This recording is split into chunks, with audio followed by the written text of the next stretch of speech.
Welcome to Hollywood Movies Insight. Today we are going to explain the action science fiction movie War Machine. Make sure you watch until the end. The story begins in Afghanistan with a United States Army squad working on the ground. One soldier angrily says that some idiot is the reason he got dragged out here. Another soldier immediately asks who just called him an idiot. The two start arguing, but it quickly turns out they are joking. These two soldiers are actually brothers.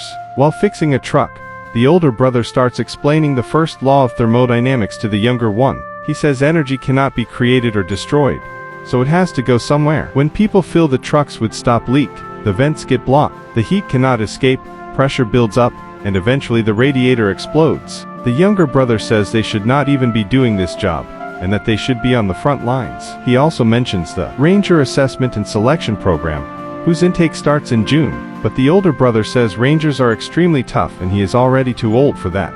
He tells his brother that if he wants to become a Ranger, he can go ahead alone, but the younger brother reminds him that they promised to do it together. After thinking for a moment, the older brother finally agrees. After finishing the repair, the older brother begins walking away from the truck, but suddenly they come under a heavy ambush. The attack knocks him unconscious. When he wakes up, almost every soldier around him is dead. He quickly runs to his brother and finds him still breathing, but suddenly he wakes up again. It was only a nightmare. The ambush actually happened 2 years earlier. Now in the present, the older brother has finally made it to the Ranger Assessment and Selection Program. Every soldier here is given a number instead of using their name. He has already applied 4 times and barely made the age cutoff. Because he holds the rank of E6, he is supposed to be assigned as team leader, but he refuses and is given the number 81. The first sergeant gathers everyone and explains that they are about to begin 8 weeks of one of the toughest selection programs in the world. Their emotional, physical, and mental strength will be pushed to the limit. If they reach the final stage,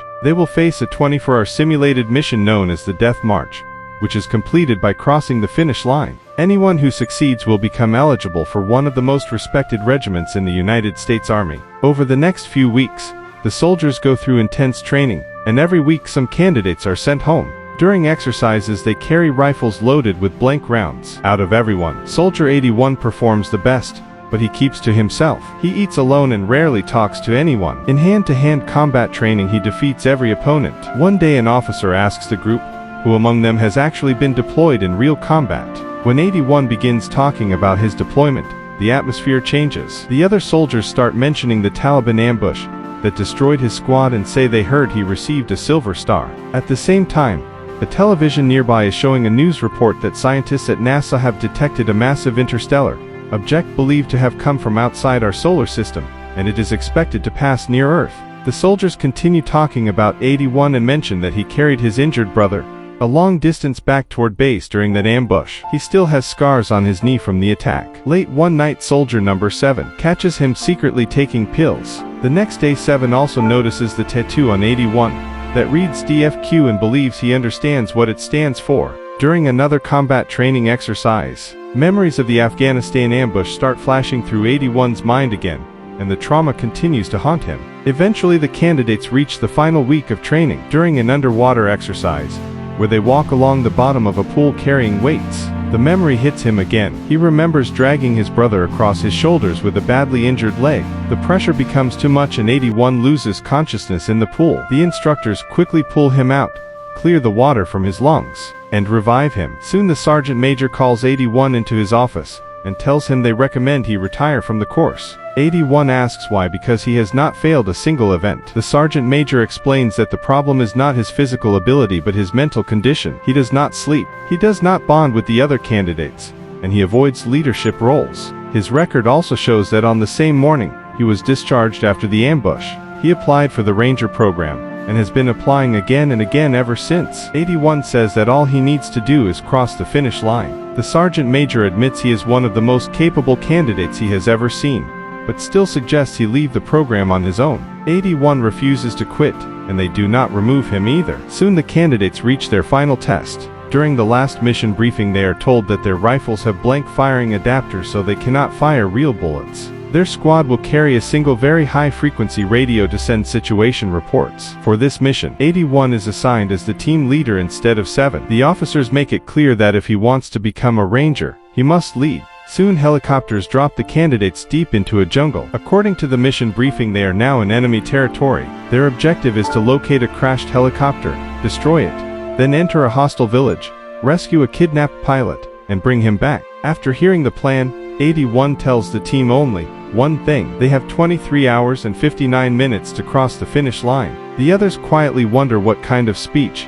that was, so soldier number 7 steps forward and gives a more motivating speech. After that, the team begins moving deeper into the jungle. At night, soldier 7 tells 81 that the team can rest for a short break. 81 gives them 20 minutes but stays alert and watches carefully. During the break, 7 tries to have a personal conversation with him, but 81 does not want to hear it. Suddenly, something tears past them at incredible speed. The candidates assume it is artillery fire. 81 immediately orders everyone to move. They spot a ship, and by morning they find an aircraft near a river. 81 predicts the enemy might try to smoke them out upstream. He instructs the team to call in their situation report, but soldier 57 points out that the coordinates from the briefing are off by several hundred meters. On top of that, their communications go down, and they begin picking up strange interference. The candidates move cautiously toward the aircraft, but 81 spots a reflective object in the distance, and decides to check it out alone. While he is away, the other soldiers plant explosives on the aircraft. On the far side, 81 discovers the actual mission target, the real helicopter. When the explosives go off back at the decoy aircraft, it remains undamaged. Suddenly, the machine powers on, scans the area, and locks onto every soldier. It attacks them. 81 saves one soldier just in time, and the team runs forward. But a cliff suddenly drops ahead. One blast from the machine sends all of them tumbling over the edge. They hit the ground with serious injuries, and 81 is reminded of the Afghanistan ambush. Soldiers scream in pain. 1 is impaled on a tree branch, and 7 suffers a severe leg injury. Nobody can figure out what attacked them. The soldier carrying the radio is still up on the ridge. 81 heads out alone to retrieve the radio. Ahead, he finds a dead teammate, and the attack has destroyed the radio. He spots another soldier still alive, but the machine moves and kills him immediately. Back below, soldier 57 dies from fatal injuries. 81 returns to the group and tells them they need to run. The machine is actively hunting them, following their trail. They need to get off the cliff. They tie a rope to a tree and start climbing down one by one, lowering the injured 7 on it. 81 stands ready to catch him at the bottom, but then his compass starts going haywire. He shouts for everyone to hurry as the machine reaches the top and attacks another candidate, causing 7 to fall. The machine rolls to the edge, scans the area again, and the team remains hidden except for one soldier whose leg drifts into the scan. They dodge its attacks and continue running. The machine launches high-tech bombs, and miraculously they survive the barrage.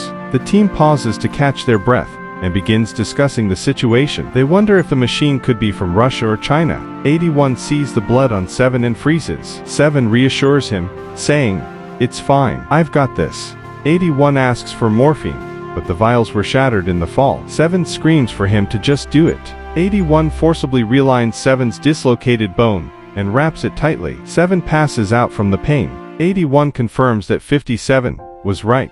The coordinates were wrong. Whatever the machine is, it produces a magnetic field that interferes with their compasses at close range. 81 spots their real target, an old jet. He decides their closest hope is a village about 8 kilometers west, and they will carry 7 in shifts. They reach a river with a brutal current, and crossing it is dangerous. 81 tells the team to grab the rope to rig a zipline. He swims across first to tie it on the far side. The current is vicious, and within seconds he disappears. If you're enjoying this video so far, don't forget to like, comment, and share, and make sure to subscribe to the channel. Let's try to hit 10,000 likes together. The other soldiers begin to panic, but 81 surfaces and secures the rope. Soldier 15 starts crossing with 7 strapped to him, but halfway across, 7 gets stuck and the rope comes loose. 81 rushes to help. Every soldier fights to hold on to 7. Suddenly, the war machine attacks. Its blast snaps the wire, and everyone is swept into the river. 81's rope catches on a rock, trapping him underwater. He cuts the rope and frees himself. The war machine scans him and opens fire, but the current pulls him away. He spots 7 in the water and grabs him, but the river drops into a waterfall. All the soldiers go over the edge. 81 holds onto 7 as they fall but blacks out. Soldier 60 pulls both of them out of the water. Earlier, when the war machine attacked at the river, 60 had been swept far downstream and drifted a long way before arriving here. The village they need to reach is still 6 kilometers away. Suddenly, the helmet of Soldier 23, killed in the previous attack, floats down the river past them. They continue pushing forward. Ahead, they spot a tripwire connected to a flare, part of the cadre's perimeter surveillance. When they reach the village, it is completely destroyed. The war machine has already torn through it. The radio relay tower is down, and all the cadre members are dead. 81 examines the damage and realizes the war machine came from the mountains above. Soldier 60 confirms this. They also recall the news about the asteroid, which indicates the machine is from another planet. Then they hear a voice. A wounded sergeant takes his last breaths and dies right in front of them. The soldiers break down, but 81 tells them to move. Soldier 15 snaps at him, pointing out that they need a minute. Unlike 81, the rest are human. 81 knows he can keep going when they cannot, but they must continue. Not every soldier is a Silver Star hero, and 81 loses it. He tells the team he never made it back to base. He collapsed just 100 yards short. His little brother died because 81 couldn't get him across the line, and they gave him a medal for the worst day of his life. He steadies himself and tells the soldiers that he knows they are all hurting, but this mission is no longer about them. It's about getting 7 back to base and warning everyone that the threat is coming. They find a tank stuck in the ground, and begin working to free it. The engine won't turn over, so 15 steps in to fix it. Drawing on his previous experience as a mechanic, the tank fires up, and they hook it to pull it free. Soldier 44 finds some snacks hidden inside the tank. They start loading 7 into the back, but a tripwire flare goes off, signaling the war machine is close. They must move fast, but the tank has no ammo. 15 runs back to grab rounds, but the war machine attacks and kills him on the spot. The rest take off in the tank, firing the rounds 15 brought back, but nothing penetrates its armor. Meanwhile, the machine hammers the road ahead with explosives, blowing the path apart. The tank goes off-road, sliding down a hillside. They cover ground, but the tank is done. The war machine is nowhere in sight, lying in wait. Suddenly, it rolls out in front of them and attacks again. The soldiers grab guns from inside the tank and fire, but it's ineffective. In the chaos, one soldier, 109, loses his hand. The machine tears the tank apart piece by piece. 7 falls out of the tank, and 81 grabs him, but an explosion breaks his grip. Desperate, 81 smashes a nearby rock formation, burying the war machine under rubble. He yells at 44 to stop the tank, but 44 is dead at the driver's seat. The tank crashes. The memory hits 81 again, collapsing short of the base in Afghanistan, his brother dying, hearing his brother's voice urging, "Don't quit." Back here, he drags himself to the wrecked tank. All teammates are dead. 81 digs through the rubble for the war machine, but finds only a small piece. It has already freed itself, hovers nearby, and sends signals up into the sky, transmitting and receiving. He spots 7 still breathing, but small explosions start around the tank. The machine locks on and starts moving toward them. 81 grabs 7 and escapes, climbing a hillside through pouring rain. The wet conditions make it harder, and 7 tumbles down the slope. 81 has to go back, drag him up, and climb repeatedly. Their time to complete the Ranger mission runs out. 81 collapses next to 7, breaking down in tears. 7 speaks up, telling 81 he recognized him the moment he saw him on the bus. He explains that he went through an air assault with a Loudmouth private who had the exact same tattoo as 81. 7 had known 81's brother all along and tried to communicate this throughout the mission. 81 reflects that if he could cross the finish line for his brother, maybe it could help him sleep. 7 reassures him, saying he never gave up. That's not failure. That's a Ranger. Suddenly, the war machine's scanner beam sweeps over them, finding their position. 81 cracks a joke, imagining his brother would have just filled it with stop leak.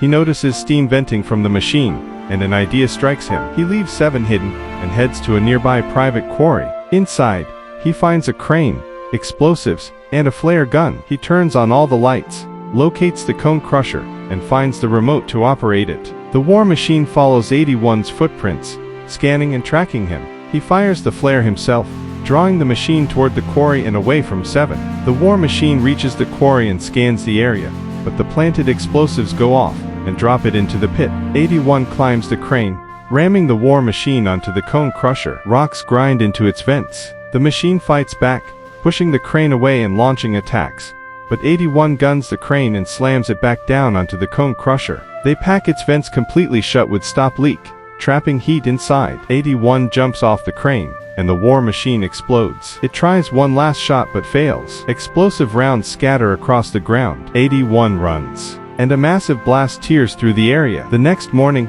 81 carries 7 on his shoulders, pushing forward until they finally reach base. 7 and 81 clasp hands. They made it. But at the military base, chaos reigns. The sergeant major tells 81 that defending this single base cost them half a battalion, and countless more of these war machines are still coming, preparing for a global invasion. What NASA thought was an asteroid was actually countless pods raining across the globe, with thousands more yet to arrive. Every nation on Earth has united to fight this threat. The sergeant major asks 81 how he managed to take down one of these machines alone without a real weapon. 81 explains his method, detailing how his intelligence could save many lives. The sergeant major pins the ranger tab on 81 and tells him that if he is willing, the other rangers would appreciate a few words from him. 81 steps up and delivers a speech, firing up every soldier in the room. Without pausing to rest, he heads out with the rest of the rangers to fight what remains of this war. And with that, this story comes to an end. Thank you for watching. If you liked this explanation, please give it a thumbs up, share your thoughts in the comments, and subscribe for more movie breakdowns. Your support helps us bring you even more exciting content.